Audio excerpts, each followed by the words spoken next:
Taste the Daily. மற்ற அரசியல் கட்சி என்பது கல்யாண வீட்டிலே விருந்துண்ணுவதற்கு போவதை போன்றது. ஆனால் விடுதலை சிறுத்தைகள் கட்சியிலே நீங்கள் அணிதிரள்வதோ எரிந்து கொண்டிருக்கிற குடிசையை அணைப்பதற்காக ஓடி வருகிற உணர்வை ஒத்தது. சனாதனம் நம்மை சுற்றி விழுங்கி இருக்கிறது. தமிழ்நாட்டிற்கு தமிழ்நாடு என்கிற பெயரே கூடாது என்று சொல்லுகிற கொழுப்பு ஆளுநர் மாளிகையில இருந்து வெளிப்படுகிறது. தமிழன் தான் இந்தியா முழுவதையும் ஆண்டான் என்கிறது சிந்து சமவெளி நாகரிகத்தினுடைய சான்று. இந்தியாவை ஆண்டவன் இந்தியா முழுவதிலும் பரவி கிடந்தவன் தமிழன் என உறுதிப்படுத்துகிறார் புரட்சியாளர் அம்பேத்கர். அந்த சிந்துவெளி நாகரிகத்தை, தமிழனின் தொன்மையை உறுதிப்படுத்துகிற சிந்துவெளி நாகரிகத்தை சிந்து சரஸ்வதி நாகரிகம் என சனாதனம் விழுங்க பார்க்கிறது. எழுச்சி தமிழர் தலைவர் திருமாவர்கள் மாநாடு நடத்தினார். படிப்படியாக மது கடைகள் மூடப்பட்டன.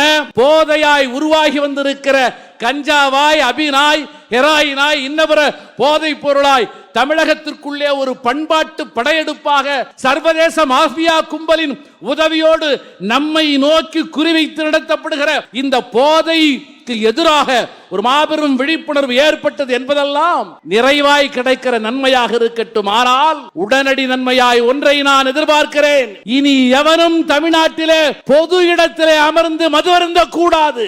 சாலை ஓரத்திலே, பொது இடத்திலே, பள்ளிக்கூடத்திலே, மாலை நேரத்திலே பள்ளிக்கூடம் முடிந்த பிறகு அரசு அலுவலக கட்டடங்களிலே, வேப்பூருக்கு பக்கத்திலே இருக்கிற மாளிகை மேட்டிலே, கிராம நூலகத்திற்கு முன்னாலே அமர்ந்து மது அருந்துகிறார். இப்படிப்பட்ட நிலை உருவாக கூடாது. பொதுவிடத்திலே எவனும் மதுவருந்த முடியாது என்கிற நிலையை எழுச்சி தமிழர் மரியாதைக்குரிய தலைவர் அண்ணன் திருமாவர்கள் நடத்திய இந்த மாநாடு உருவாக்கி காட்டியது என்கிற நிலையை நோக்கி நகர்வோம். தம்பி உடையான் படைக்கு அஞ்சான் அப்படிங்கிறது பழமொழி.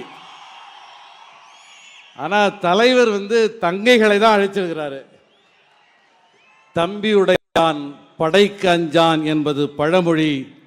தங்கை உடையான் தரணியை வெல்வான் என்பது புதிதாக படைக்கப்படவிருக்கிற புதுமொழி. கீழ்த்திசையில் வங்க கடல், ஒரு 30 கிலோமீட்டர்ல கடலூர் கடல்.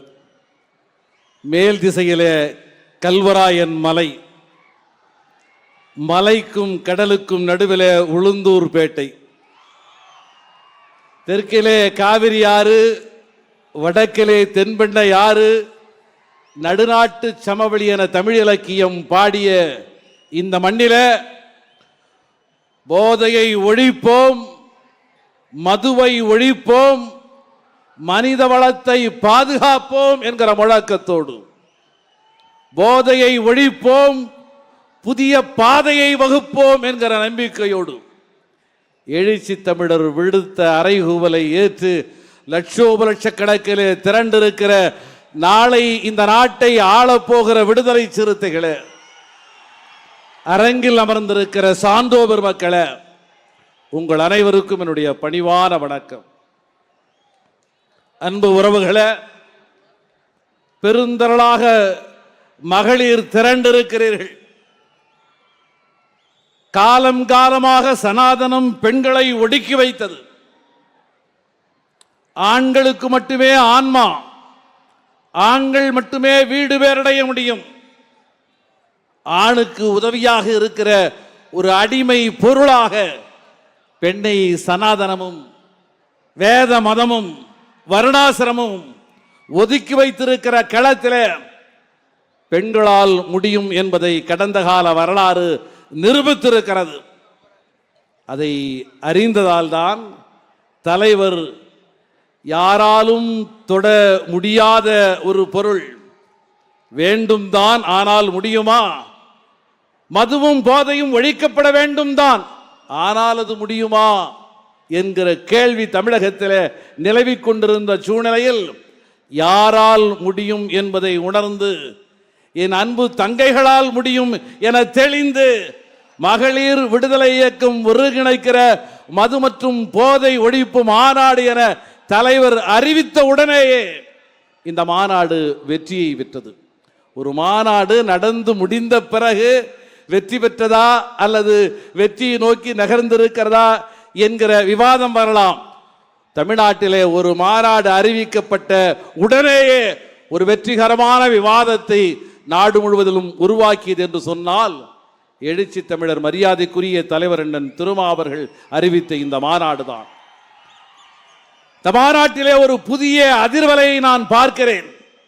ஏராளமாக இளம் பெண்கள், நம்முடைய அன்பு சகோதரிகள் தன்னியல்பாக திரண்டு வந்தார்கள். நீண்ட நெடிய காலமாக அரசியல் களத்தில் தங்களுக்கு எந்த பாத்திரமும் இல்லையோ, கணவன் சொல்லுகிற சின்னத்திலே கணவன் போகிற பாதையில பின்தொடர்ந்து போவதை தவிர வேறு மார்க்கம் இல்லையோ என கலங்கி நின்ற நம்முடைய சகோதரிகள், இதோ எங்களுக்கான அழைப்பு வந்திருக்கிறது, இதோ எங்களுக்கான களம் வந்திருக்கிறது என்கிற நம்பிக்கையோடு திரண்டிருக்கிறார்கள். புதிதாய் வந்திருக்கிற என் அன்பு சகோதரிகளே, உங்கள் நம்பிக்கைகளை வணங்குவது மட்டுமே என் நோக்கம்.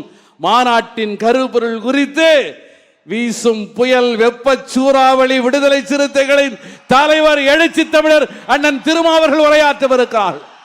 உங்கள் நம்பிக்கையை பார்த்தேன், வியந்து நிற்கிறேன், வணங்குகிறேன். ஆம், நம்மால் முடியும், நிச்சயமாக முடியும். ஆடை போர்த்துகிறார்களே மேடையிலே வந்தவுடனேயே சிறப்பு விருந்தினர்களுக்கு, அது எதை சொல்லுகிறது? ஒரு காலத்திலே மேலாடை அணிகிற உரிமையே ஆணுக்கும் கிடையாது, பெண்ணுக்கும் கிடையாது. துடுப்பை, துண்டை, ஆண்டையை பார்த்தவுடன் தோளிலே இருந்து இறக்கி இடுப்பிலே கட்டிக்கொண்டு கும்பிடுறேன் சாமி என்று சொல்லக்கூடிய ஒரு நிலைதான் சனாதனம் இந்த மண்ணிலே இறுக்கி வைத்திருந்த நிலை. ஆணும் சரி பெண்ணும் சரி மேலாடை அணிய முடியாத ஒரு வாழ்க்கை முறை. ஐயா வைகுண்டர் வழியிலே வந்திருக்கிற பால பிரஜாபதி அடிகளார் வந்திருக்கிறாரே, திருவிதாங்கூர் சமஸ்தானத்திலே இருந்து அந்த சமஸ்தானத்திலே நிலவி இருந்தது. இந்த சூழலை எதிர்த்து யுத்தத்தை, போரை, விடுதலை களத்தை முதலில் தொடக்கியவள் அன்பு அன்னை நாங்கெலி அவர்கள். வரி கேட்கிறார்கள், உடலிலே இருக்கிற உறுப்புகளை காட்டி, மேலாடைக்கு மேலே இருக்கிற அடையாளங்களை சொல்லி, இவற்றை மூட வேண்டும், திறந்தால் இவற்றை சனாதனம் விதித்திருக்கிற கடுமையான நெறிமுறைகளை மீறினால் கௌரவத்தை, கண்ணியத்தை பாதுகாக்கிற வகையிலே மேலாடை அணிந்தால் அது ராஜ குற்றம், அதற்கு வரி இருக்கிறது, தண்டனை இருக்கிறது என்கிற அடிப்படையில் வாசலுக்கு வெளியேறின்ற வீரர்களை பார்த்து மார்பகத்தை அறுத்து தூக்கி எறிந்தாலே ஒற்றை படையாளாய், ஒற்றை போராளியாய் நாங்கெலி. அது நம்பிக்கையின் அடையாளம்.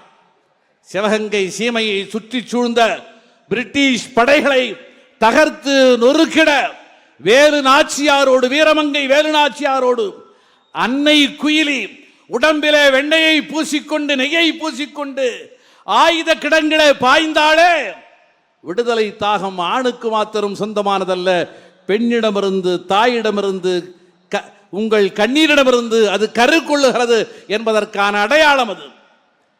அருமை நண்பர்களே, நம்பிக்கையோடு இந்த களத்திலே நிற்போம். ஒரு அரசியல் அழைப்பாக மாத்திரமல்ல, ஒரு விடுதலைக்கான களத்தை நோக்கி நாம் இணைந்து பயணப்படுவோம். சனாதனம் நம்மை சுற்றி விழுங்கி இருக்கிறது. தமிழ்நாட்டிற்கு தமிழ்நாடு என்கிற பெயரே கூடாது என்று சொல்லுகிற கொழுப்பு ஆளுநர் மாளிகையில இருந்து வெளிப்படுகிறது. தமிழன் தான் இந்தியா முழுவதையும் ஆண்டான் என்கிறது சிந்து சமவெளி நாகரிகத்தினுடைய சான்று. இந்தியாவை ஆண்டவன், இந்தியா முழுவதிலும் பரவி கிடந்தவன் தமிழன் என உறுதிப்படுத்துகிறார் புரட்சியாளர் அம்பேத்கர். அந்த சிந்துவெளி நாகரிகத்தை, தமிழனின் தொன்மையை உறுதிப்படுத்துகிற சிந்துவெளி நாகரிகத்தை சிந்து சரஸ்வதி நாகரிகம் என சனாதனம் விழுங்க பார்க்கிறது. இத்தகைய சூழலில் நறுமை இளம் தங்கைகளே, எழுச்சி தமிழரின் அழைப்பை ஏற்று அணிதிரண்டிருக்கிற விடுதலை சிறுத்தைகளே, உங்களை நான் மகிழ்ச்சியோடு வரவேற்க கடமைப்பட்டிருக்கிறேன். இந்தியாவின் எதிர்காலம் நீங்கள் தான், தமிழ்நாட்டின் எதிர்காலம் நீங்கள் தான். 2 நாட்களுக்கு முன்னாலே எழுச்சி தமிழர் மாநாட்டிற்கு மேடையை பார்வையிட வந்தார். இந்த மையம் முழுவதிலும் அன்பு தங்கைகள் தான் அமர வேண்டும். தம்பிமார்கள் வலதுபுறமும் இடதுபுறமும் வேண்டுமானால் அமரலாம். மையம் முழுவதும் அன்பு தங்கைகளுக்காக, மகளிருக்காக இருக்கைகள் போடப்பட வேண்டும் என உத்தரவிட்டு புறப்பட்டார்.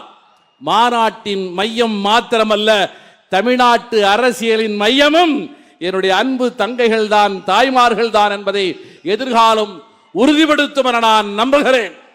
அருமை உறவுகளே, மாநாடு முடிந்து வீடு திரும்ப போகிறோம். ஒரு பொது சமூகத்திற்கு சமூக பொறுப்பு இருக்கிறது என்பதை உறுதிப்படுத்துவது நம் முன்னால் இருக்கிற கடமை. ஆடை இழந்த நிலையிலே ஒரு மனிதன் தெருவிலே நடக்க முடியுமா? அதை பொது சமூகம் அங்கீகரிக்குமா? ஆடை இழந்த நிலையிலே ஒரு மனிதன் நடந்தால் அருவருப்பாக இல்லையா? கண்ணிய குறைவாக இல்லையா?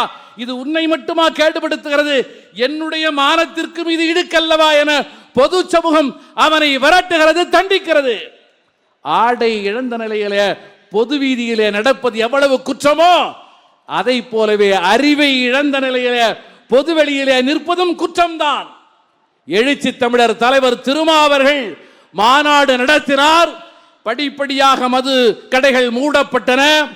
போதையாய் உருவாகி வந்திருக்கிற கஞ்சாவாய், அபினாய், ஹெராயினாய், இன்னபிற போதைப் பொருளாய் தமிழகத்திற்குள்ளே ஒரு பண்பாட்டு படையெடுப்பாக சர்வதேச மாஃபியா கும்பலின் உதவியோடு நம்மை நோக்கி குறிவைத்து நடத்தப்படுகிற இந்த போதைக்கு எதிராக ஒரு மாபெரும் விழிப்புணர்வு ஏற்பட்டது என்பதெல்லாம் நிறைவாய் கிடைக்கிற நன்மையாக இருக்கட்டும். ஆனால் உடனடி நன்மையாய் ஒன்றை நான் எதிர்பார்க்கிறேன்.